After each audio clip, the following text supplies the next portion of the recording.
are lots of things all around us, exciting things that surround us. But how does it work? Do you know? How is it made? Do you know?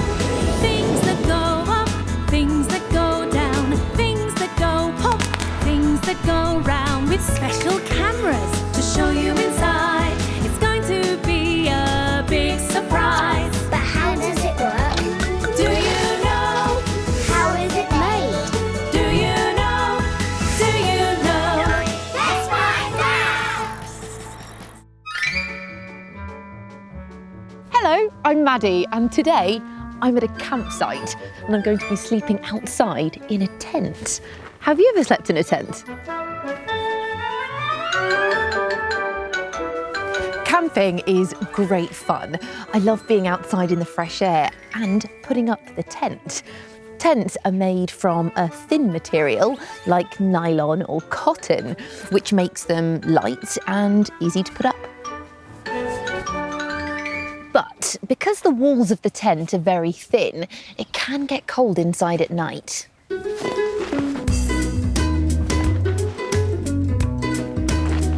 So to keep me nice and cosy inside the tent, I'll have to sleep in something that will keep me warm. Do you know what this is? That's right, it's a sleeping bag. But how does a sleeping bag keep us warm? Do you know how a sleeping bag works? Let's find out.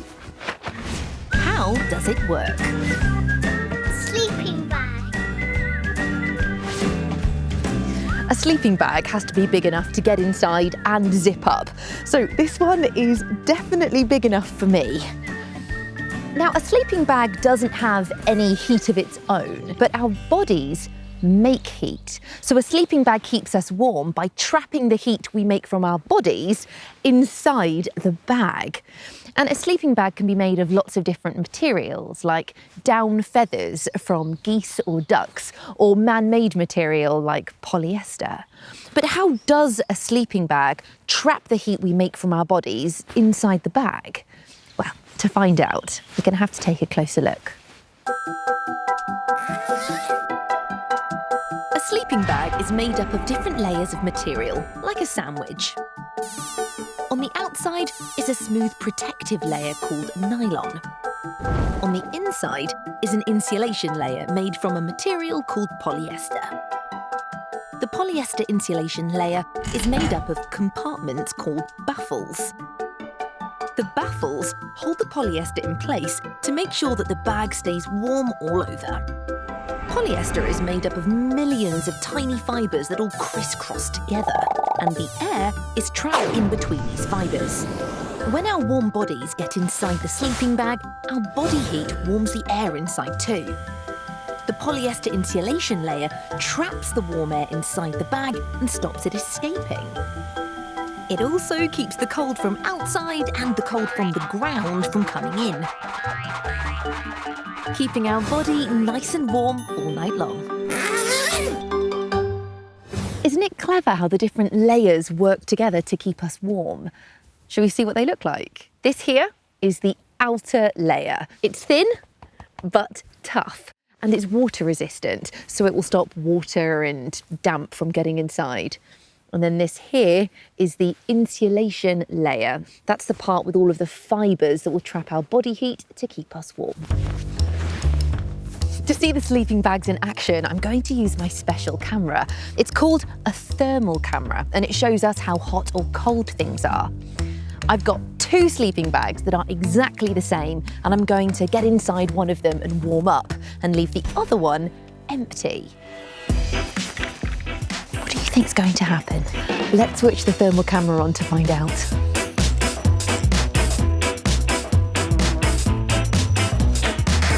Getting into a sleeping bag is easy. You just need to undo a zip. Oh, I like that sound. Can you hear that? It's a really long zip. Now we just need to get in. And zip myself in. This hood at the top will trap in heat to keep my head warm. And if it's really cold, I can pull this little toggle here, so just my face pokes out the top. Right, there we go. Just need to stay in here for a few minutes to warm it up. Wriggling about is a good way to get warm quickly. It's really warm. Right, time's up. Let's see how warm the inside of this sleeping bag is.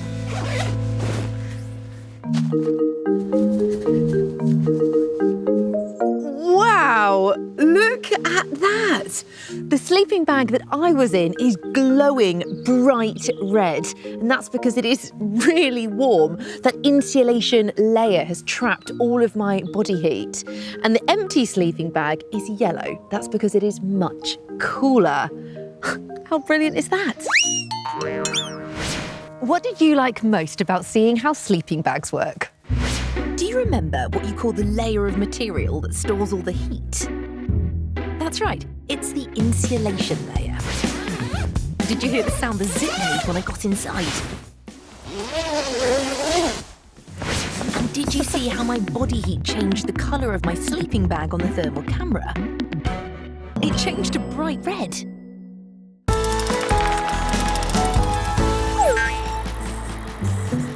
So the next time you go camping or snuggle up in a sleeping bag, you'll know how it works. Now, when we're at home, to get a good night's sleep, we need to make sure we've got something nice and comfortable to lie on. And it's under here. It's called a mattress, and it's really soft, springy, and comfortable. I love snuggling up and getting cozy in bed, do you? But what's inside a mattress to make it so comfortable? Do you know how a mattress is made? Let's find out. How is it made? Mattress. To make a mattress, we've come to a mattress factory. It's absolutely huge. They can make 1,000 mattresses here every single day.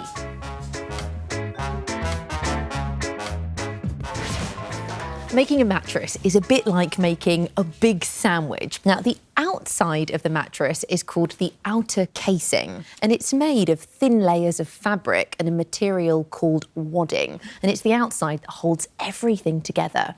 And inside, you have the filling. Here we have a layer of something called foam, and foam is soft and spongy. It makes the mattress really comfortable to sleep on. And then we have a layer of a material called polyester, and that protects these bits, the soft, springy parts. What do you think's inside here? That's right, it's a spring. A spring is a piece of metal that's been coiled around and fixed into this shape. And it's really strong, so that when you push down on it, it will always spring back to the same shape. And it's what makes a mattress so springy to lie on. But how do you think all of these parts come together? The springs arrive at the factory in big rolls like this. But to use them in mattresses, we need to make them flat. So the rolls are put into this machine, which unravels them into flat beds of springs. Oh, here comes the first one now. It looks a bit like a giant honeycomb.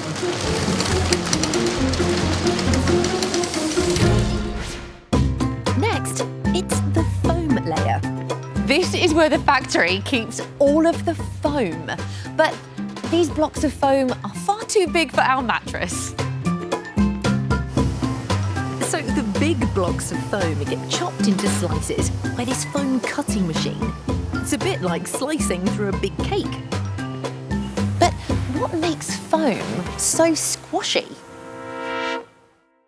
I'm going to use my special camera so we can see the foam in more detail. This is a microscopic camera, which means we can see really small things much bigger. Take a look at this. Whoa, look at that. Can you see? There are hundreds and hundreds of tiny pockets of air inside the foam. It's a little bit like a sponge you might use in the bath. But watch this, when I squash the foam, the air is pushed out of those pockets. And when I let go, the the air rushes back in, and it's the air that makes the foam squashy. It's brilliant, isn't it? Next, the mattress's outer casing is made in a machine which puts thin fabric together with squishy wadding. Wow, this enormous machine is a quilting machine, and its job is to roll and stitch the different layers of material together to make one soft, fatter layer. Can you see all of the thread going over the top of my head? It's like being under a giant spider's web. Can you see the pattern it's making to stitch the layers together?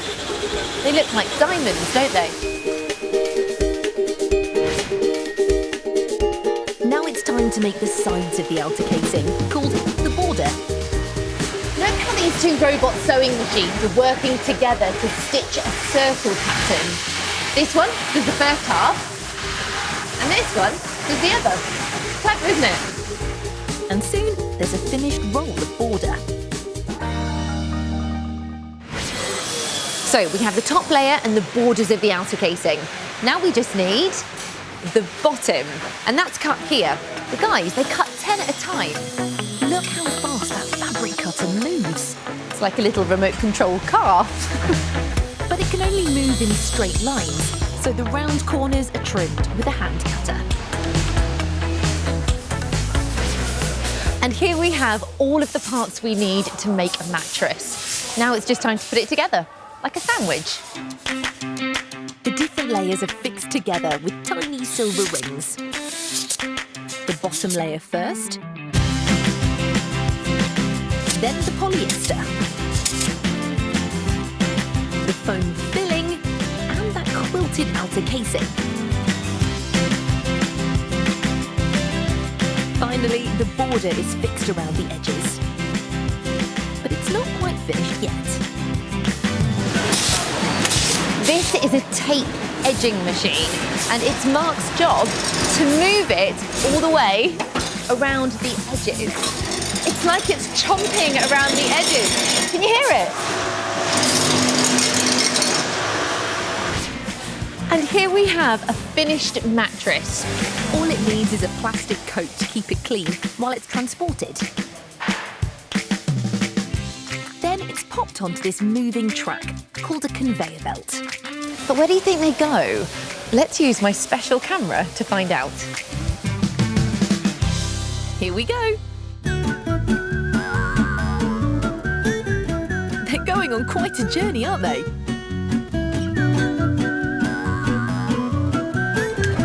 They come here to the warehouse where they're stored, ready to be sent out across the country. What did you like most about seeing how mattresses are made? Do you remember what shapes were sewn into the mattress? That's right, they were diamonds. Did you hear the sound the tape edging machine made? And did you see my special camera when we put it on the foam?